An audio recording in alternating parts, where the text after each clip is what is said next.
Hey, y'all. I had to go back, like I told y'all, I had to go back and try to give Henry Dinkin just a little bit of benefit of the doubt. But every time I tried my best to give him just a little bit breathway, I keep coming up with him. I keep coming with him. I don't hear nobody mention. Time may we publish States Exhibit 123. See, I keep coming up with him. So what I'm gonna do, I at first the spirit was a little bit telling me that mentally something going on with Dinkins because why all of a sudden he decided to wake up, come over her mom house and to take that kid from over there. And the mama really didn't even call him to tell him to come over there. And why did she let him go? And she haven't heard from him in a while, even as his father or not. But by him being 51, I guess she didn't think she had to worry about all that. Now this detective right here going, this day 11 was one of the day 11 that telling me that it was Dinkins that the guy identified and and gave a description of Dinkins. Now, what gave him away? They never brought it up in the court. He had on cologne. And that man he never will forget that cologne, and he talk about that hair. Nobody wear their hair like Dinkins, okay? All right, let's check it out. Now this guy who's going to talk to this detective right here, he passed away.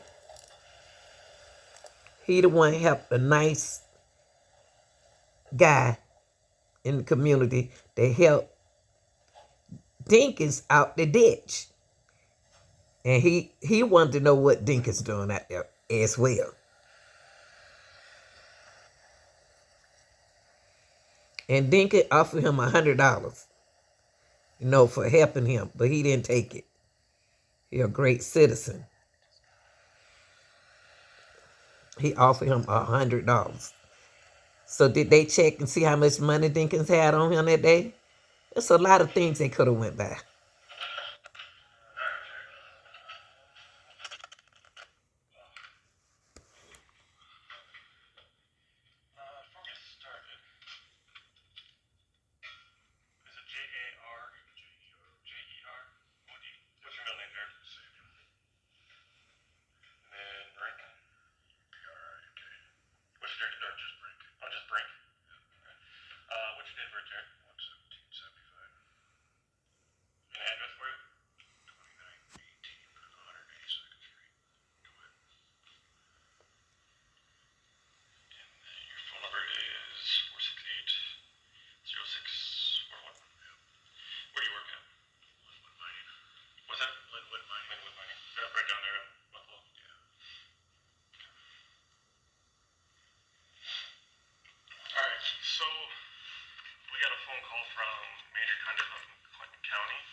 And I just spun around and backed up to my shortchanged my chain of my truck and pulled them out. He wanted Good to give me $100. Samaritan. I said, no, I don't need money. I said, just help somebody else out. And away we went. But after thinking about it, I'm pretty sure it had a tan color interior. It had a console in there. And the car was extremely clean inside. But it was a tan leather interior. I'm not mistaken, maybe on a motor off. But the interior lights were on, and it was like 4:30 in the morning, quarter to 5. But I'm pretty sure he was wearing a darker shirt, like a black shirt, and white shorts. Now, he said about 4:30 in the morning. It's not light at 4:30 in the morning. And remember, the little boy said that he saw it was early in the morning. It was light. You remember? And that's why the lady kept on telling the little boy, trying to get the little boy to know the difference between the dark and the light. So the boy said that Dinkins left early that morning. In the light, it was daytime. But 4:30 in the morning, a.m., it's not, y'all. And white shoes. I just had a hard time seeing them on the highway because all I see was white shorts. Yeah. And they're up in the air when I'm trying to figure out what the hell is that on the road in front of me. Yeah. And then closer, I got a figure. So. Okay. But I do remember him. I asked him what the hell he was doing up here. Yeah. He said he made a wrong turn. He was coming back from Clinton to Davenport. I'm almost 99% positive that's what he said. He was leaving Clinton going to Davenport. Okay. And I said, well, Davenport's the other way. Yeah. So that's pretty much all I remember. I'm like trying to figure out what the date is. Okay. Or even somewhere close. Okay. Do you remember any of the weather by chance? It was cooler. Okay. And I thought, cooler because it was in the morning, or cooler because I think just temperature cooler. Okay. Probably around 40 to 45 degree range. Okay. I'm like, you're cold to be out here in shorts. Yeah. I remember thinking that. Okay. Do you remember that it was at 4:30 in the morning? It was, yeah, right around there, within 15 minutes. Okay. When you said, so you came down from your house and then headed west past Kunow? Yeah. And then got on the 4-lane? Yeah. South? Yeah. Okay. And he did not come out to you. You did not see him until you were south on Highway 61. Yeah, he was out on Highway 61. Okay. Probably half a mile south of that intersection. Okay. He got in your truck. And you guys swung back around. Yeah. Do you remember hairstyle or anything like that on him? I don't remember much. Just dark hair. It was fairly short. Okay. He was a bigger dude. He wasn't fat by no means. Okay. I mean, he looked like he was pretty well stocky. Okay. But he wasn't fat by no means. Okay. When he was in your car, did you smell anything that kind of smelled out of the ordinary? No, he smelled like perfume. Smelled like perfume? Not perfume. Or the cologne? Cologne type bleach. Okay. That smelled like my stinky truck. Okay. And you said when he was wearing shorts, are you talking like gym shorts or jean shorts? I want to say they're like white denim jean shorts. White denim jean shorts? That just fixed my head. Okay. Any designs on that you can tell? No. Okay. But, no, they don't. I don't think they had a flower pattern on them or some kind of blue design. For some reason, I see some kind of blue design in the shorts, like they're screen printed or something. Okay. But for some reason, I just got like white jean shorts. Okay. Like the, yeah. Okay. And then the t-shirt, was it all plain black? I don't remember. Just remember a black t-shirt. That was dark. I don't remember anything about that. And I really wasn't even going to call because the information wasn't that great. And that's why I beat my head up and I went to work this morning and I went to my phone and dug, trying to find a text message in case I text somebody that I'd seen them so I can remember the exact date. But I do remember it was probably 4:30 to 4:15 in the morning. Okay. Was he wearing a do-rag by chance? Do you remember? I don't think so. Okay. When he got back to the car, when I looked at him, I did not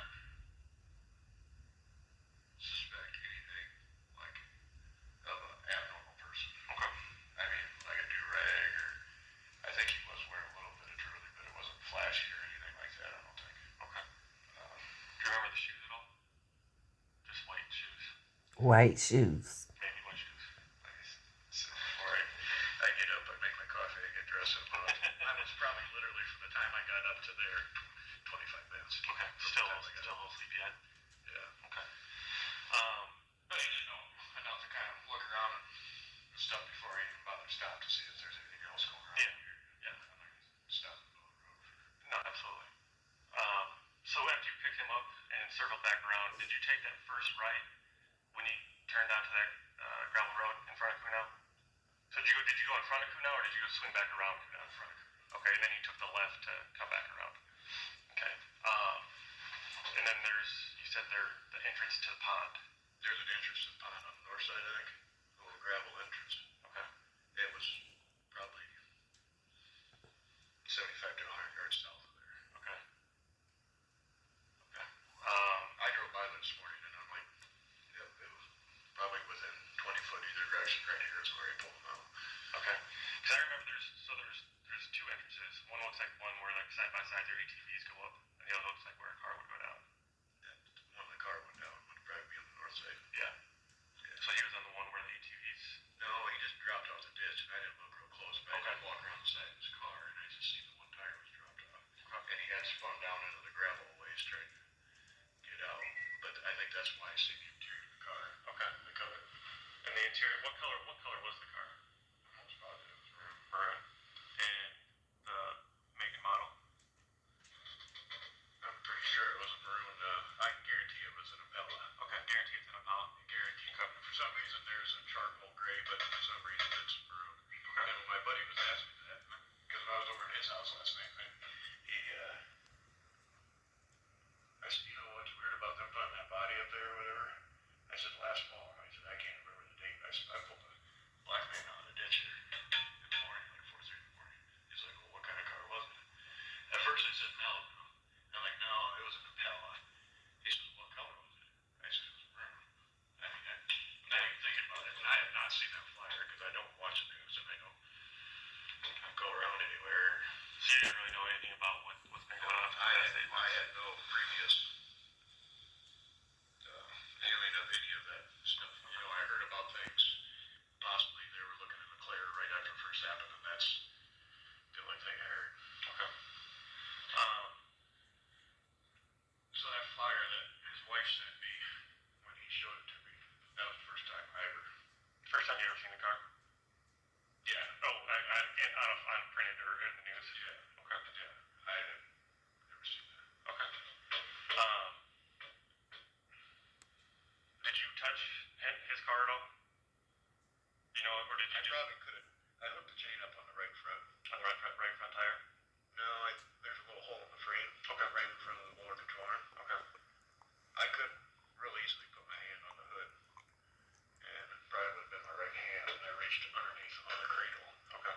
And hooked it up. Or I hooked the side, or touched the side of the fender with my left hand when I was getting up on the two. Okay. Do you have the car? No.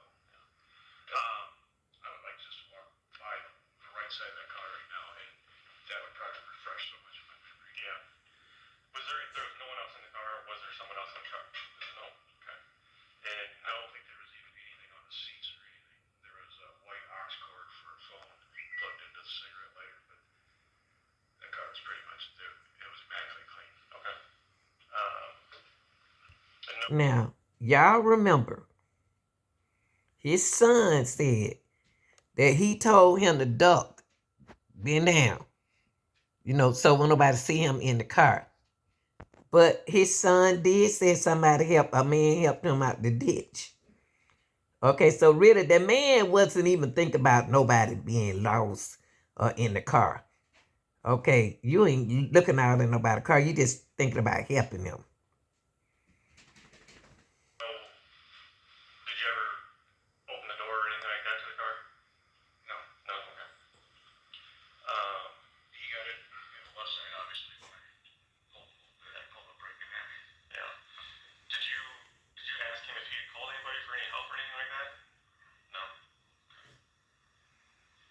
And the only thing that he said was that he was on his way from Clinton to Davenport, but ended up 15 miles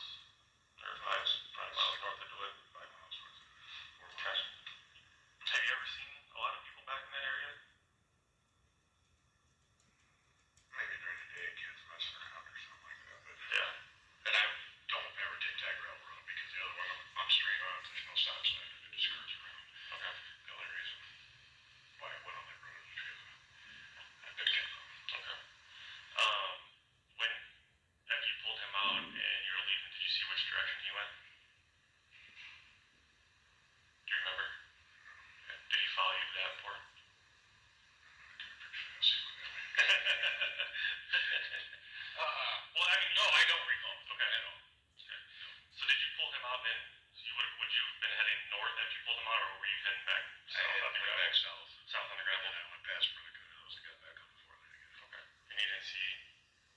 Was he still there when you left? No, I'm pretty sure. After I hooked the chain, he again wanted to pay me for it. Yeah. And I distinctly remember him. I'll give you $100. I'll give you $100. He said that many times. And then after I hooked the chain, he's like, here. And he went to hand me $100. I'm like, no, I don't need your money. Okay. But don't remember which way you left from there? No, I'm pretty sure. I know he followed me. Okay. Followed you out To the stop sign. Which way you went off of that? Okay. I'm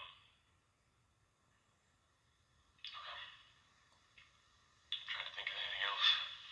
Man, he gave me a business card or something. If I remember anything. Yeah. But like I said, I went to work.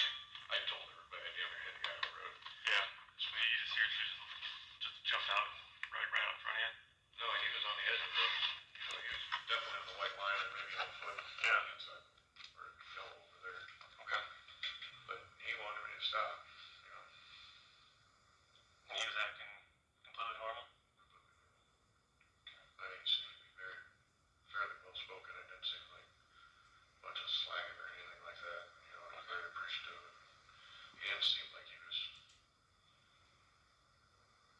like, oh, maybe you could help me. I just turned the body off. It didn't seem like a person who got to a frank exchange or anything like that.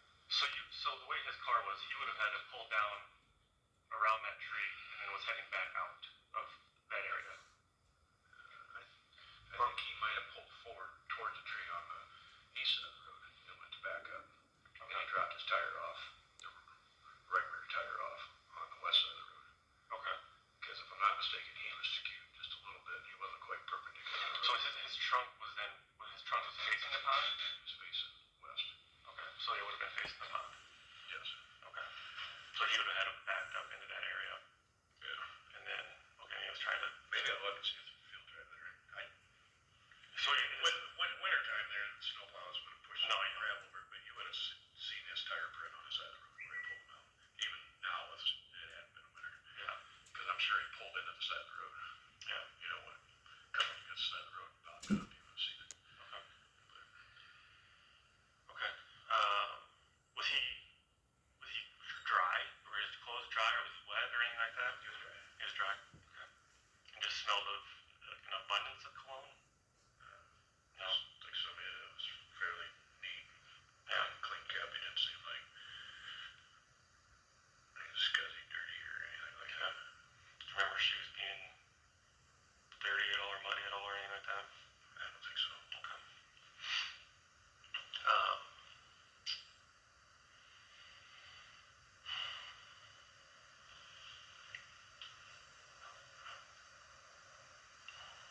He wanted to give you $100, but was he trying to actually hand you the money?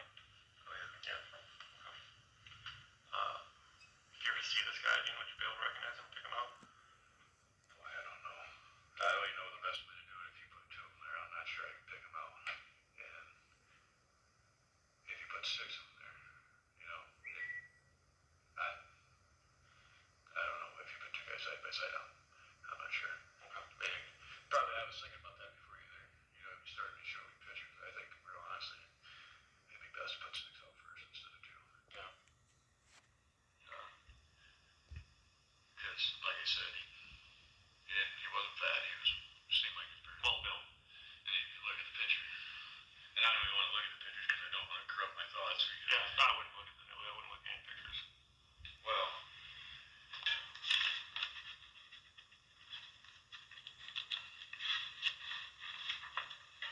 Wait. Okay, so this is kind of the area of your house, so right on the north side of Kuno. and I probably picked him up right here. Okay.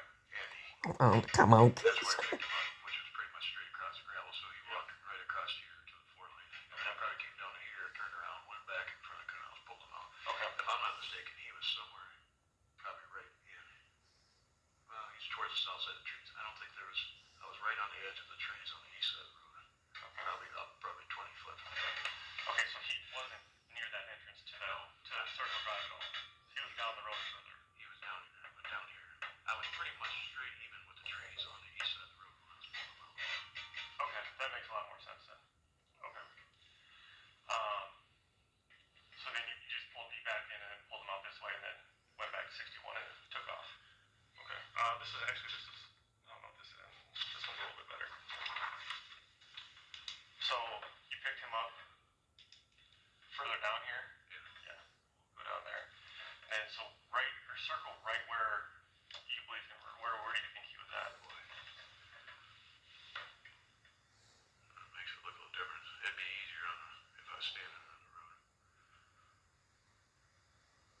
section somewhere between here and here. Okay. He was back in, so Henry told the roommate, his inmate, that they'll never find her. They found him in the ditch. Now, of course, they wouldn't have found her out here. But they found her, though, didn't they, y'all? Your Honor, would it be all right for the witness to narrate for us as we go through this video?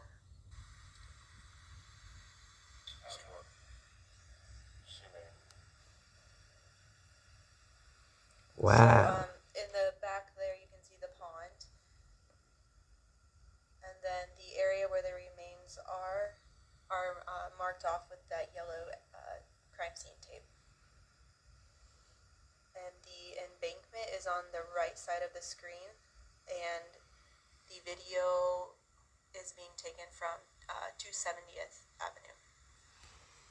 And that is facing. Okay, y'all. This is the area where the guy that y'all just the guy who helped Dinkins. This is the area where he moved his car. This is where he found him at, over here in the ditch.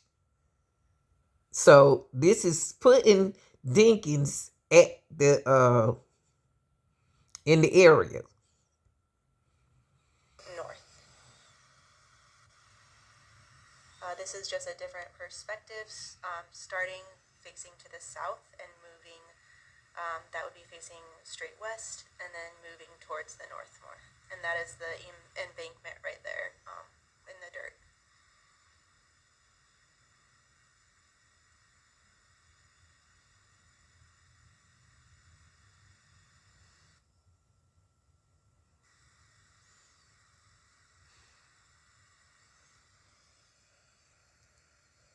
The same area the guy just described to y'all. North. Put Dinkins here. And looking at this video, even though there is no plants that are blooming or no leaves on the trees, was the brush really, really dense? Yes. So that is zooming in on the remains. You can see a white spot. Is that where the skull of Breasia Terrell was located? Yes. This is on the south side of, there's a circle drive there in the middle, which is, the south side is opposite of the remains. So again, the pond is in the back towards the west, and then the remains are about there. Okay.